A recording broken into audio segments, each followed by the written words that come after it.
formula.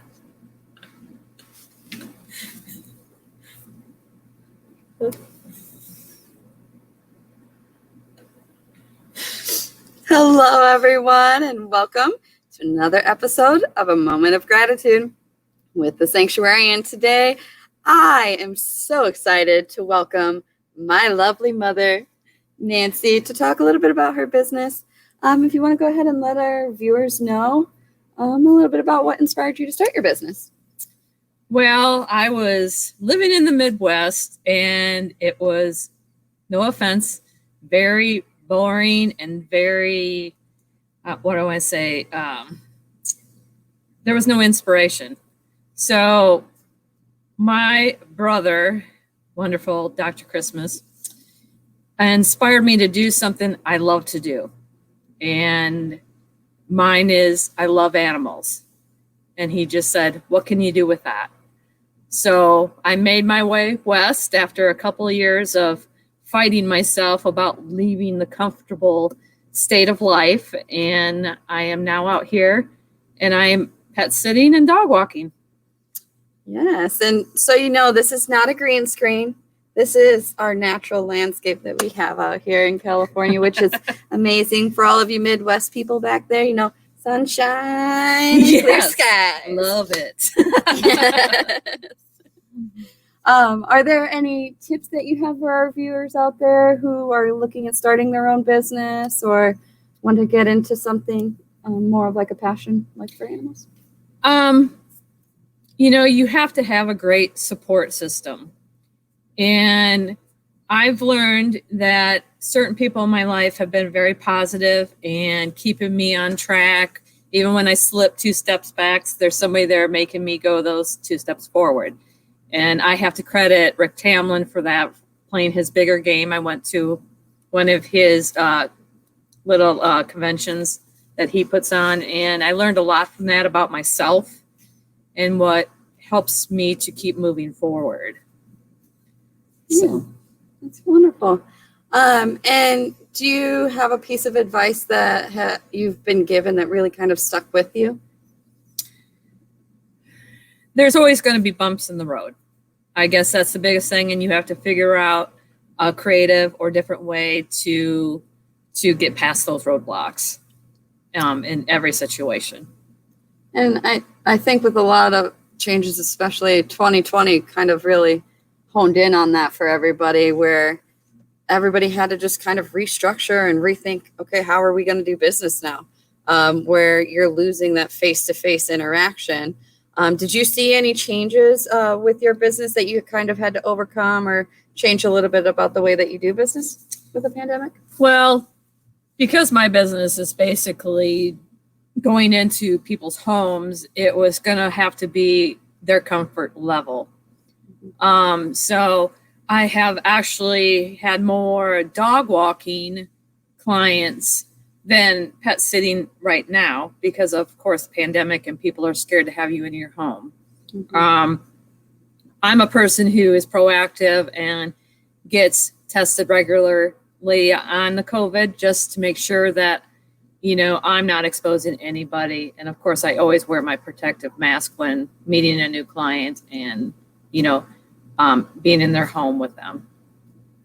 That's great. And so I see you brought a few things here. If you want to go ahead and just explain some of the things we have here on the table for our viewers. So with dog walking, one of the things when I meet a new client is to go over their behavior, whether they are good on the leash, how they interact with other animals that we may meet, dogs, cats, anything, because that's good information for me. So if I'm walking a dog that is not friendly to other dogs or is unpredictable, I'm going to do everything I can to keep my client's dog safe by avoiding those situations. So I'm going to tell you about different walking belts that you can purchase and find. This one here is mainly for a small dog because the leash is not, it's a flexi leash. So if you're a power walker with a little dog, this is perfect. has your dog poop bags, of course. It has a pocket for your phone and a place for your water. And it also has a reflective band that goes around it. So if you're getting close to dark, at least the car lights will see you. Another item that I also carry, this is my personal dog walking bag. You can get any fanny pack and create your own. Basically on what I carry is, of course, your lovely poop bags. Always be good about with the poop bag. And then we also have found that these triangles, there's different lights on these that you can hang off your belt. So if you're close to night, you can put this, just hook this right on your belt and people will be able to see you.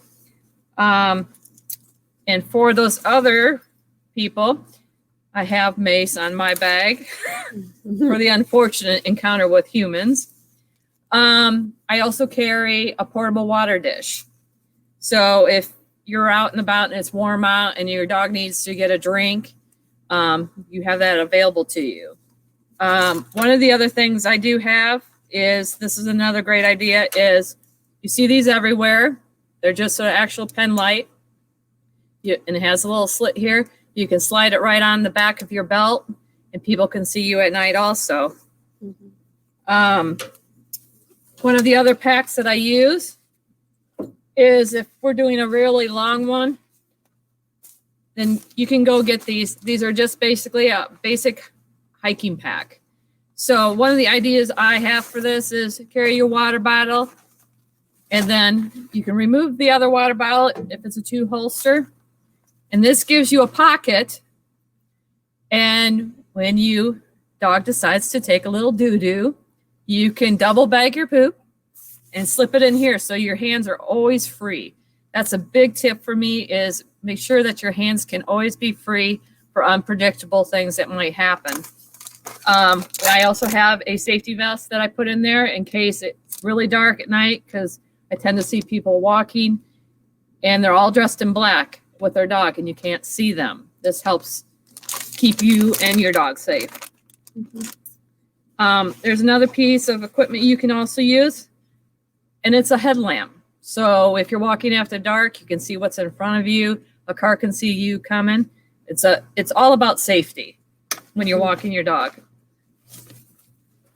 And what's nice too is these just clip right onto your waist, so you don't have to worry about anything slipping around.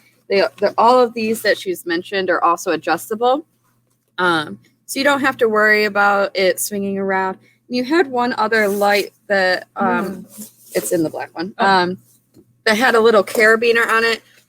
So this is you can either attach this to your pack or even to your dog's collar. Yes, to your dog's collar or harness or whatever. And it has the same features. It has the light, it has the blinking, it goes to different things. So that also helps people see your dog also. Well, and I think that really helps too for those dogs that are really eager for their walk. So they may be a few steps ahead of you, right, and really giving those drivers and anyone else walking that heads up that there's a canine in front of them. Right. As well. So have you found any struggles or challenges you've had to overcome with different dogs? Do you mainly work with the larger breed dogs, or do you work with all sizes? I work with all sizes, but I tend to lean more towards the larger dog. Most of my clients have a bigger breed dog.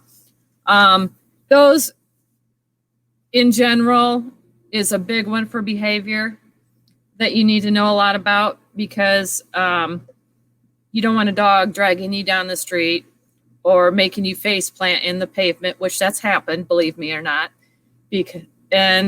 So you just want to make sure,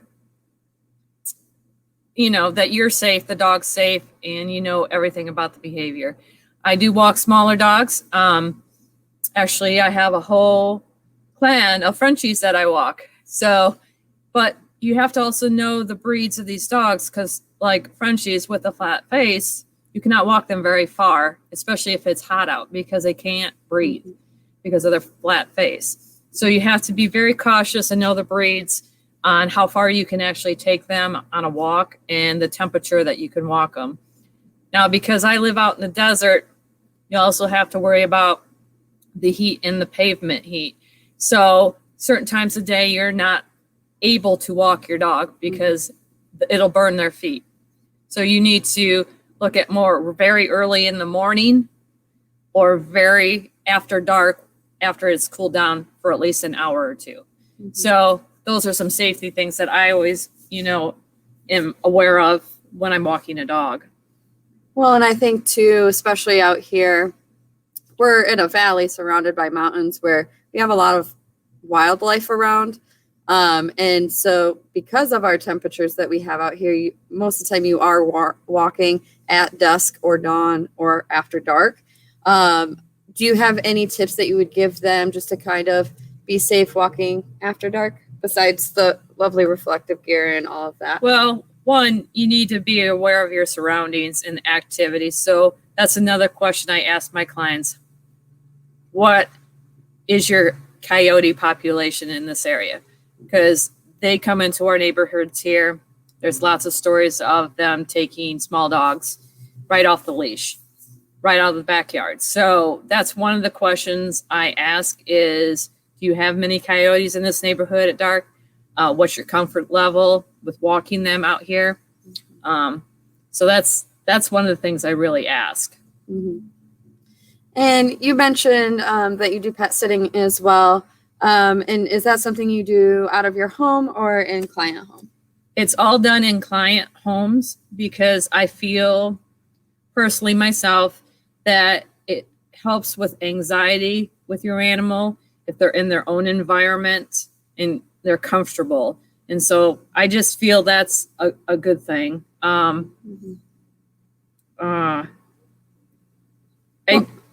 ahead. Well, and I think with that too, like you're not taking them to a strange place where a lot of the times you may be watching them for just a couple of days, like for a weekend, as their owners are out, even into an extended period of time. And it may take even longer than that for them to really get acquainted with a new space, where them being in their own homes, they know all of their little nooks and crannies they can go hide in, where all their toys are.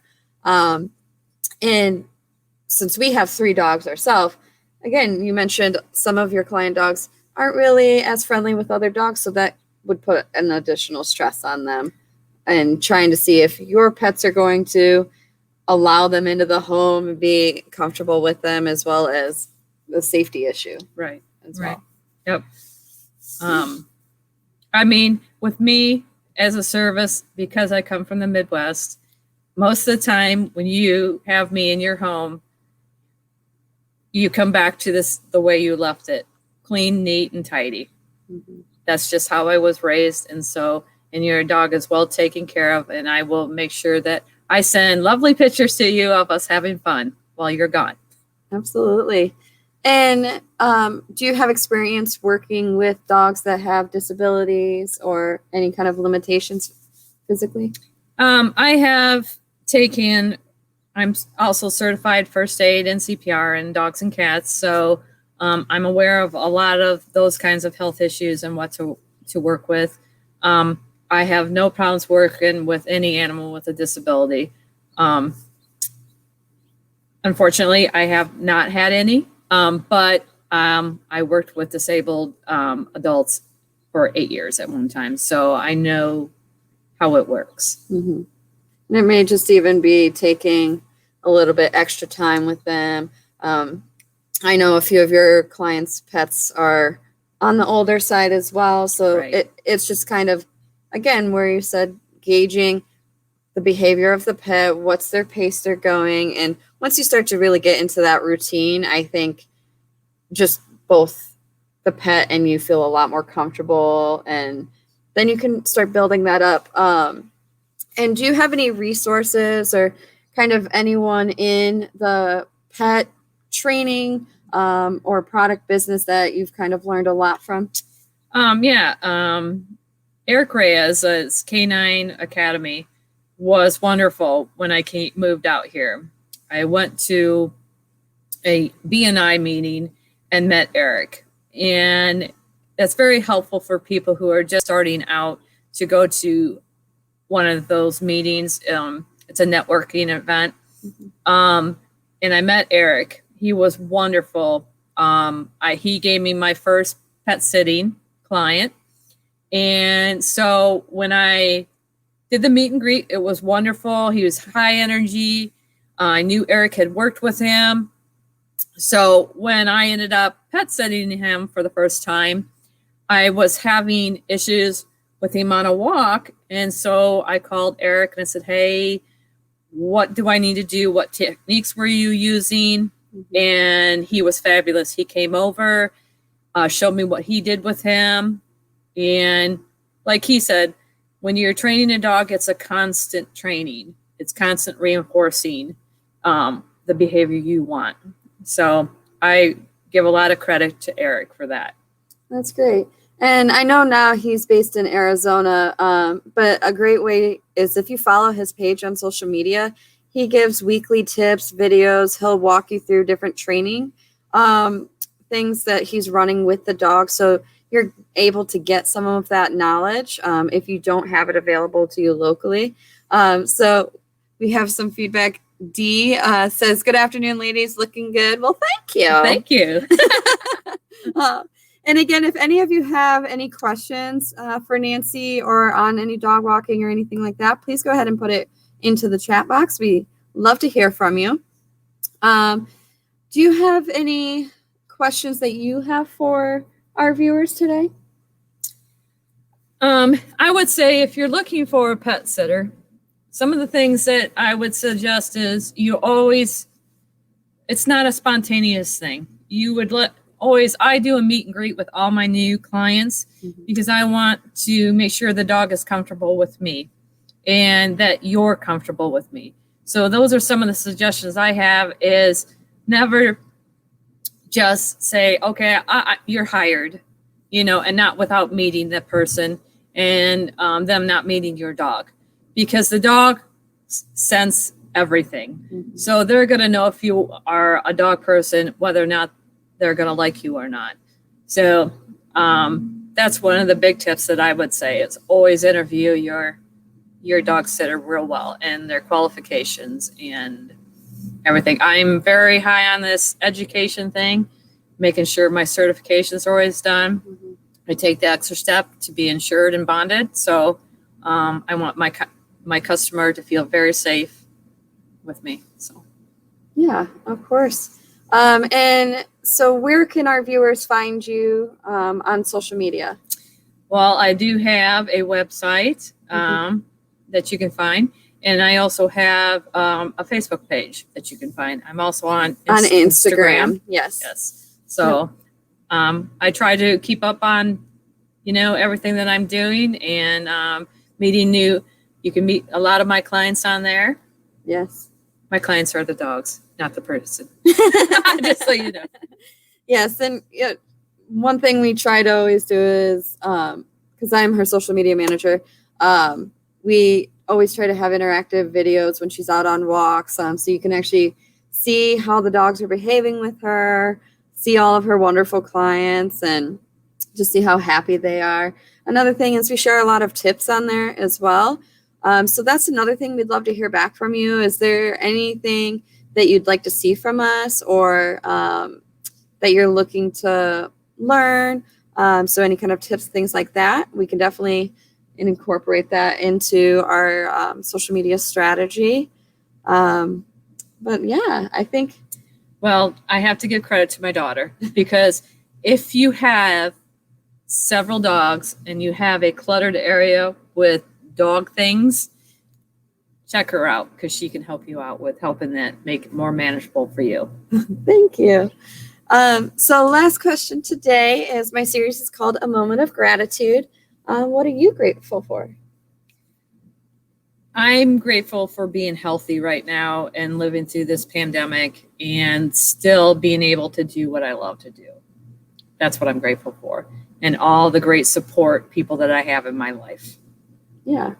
And I think it's important too to make sure that you have those allies and that group that really kind of pushes you, but only because they want you to keep growing and evolving and just being the best you can be at what you're doing. And I think what she said is great advice for when you're looking for a pet sitter or dog walker. Vet them like you would a babysitter for your child. It's your fur baby. You want them to be taken care of just like you would your child. So definitely don't take it lightly. I think we've definitely heard horror stories about things going wrong because they didn't take the time to make those extra steps and ask those questions. So I want to say thank you again, Mother, for joining me. Well, thanks for having me on, daughter. And again, if you want to go ahead and check out more about what she does have a website at goodashomepetcare.com. And we will be sending out an email if you want to visit jflowersorganizing.com. And I'll have all the links to everything we talked about today, as well as those training tips and where you can find essentials. All right, everybody, have a wonderful weekend. And thanks again. Thank you. All right, have a great day.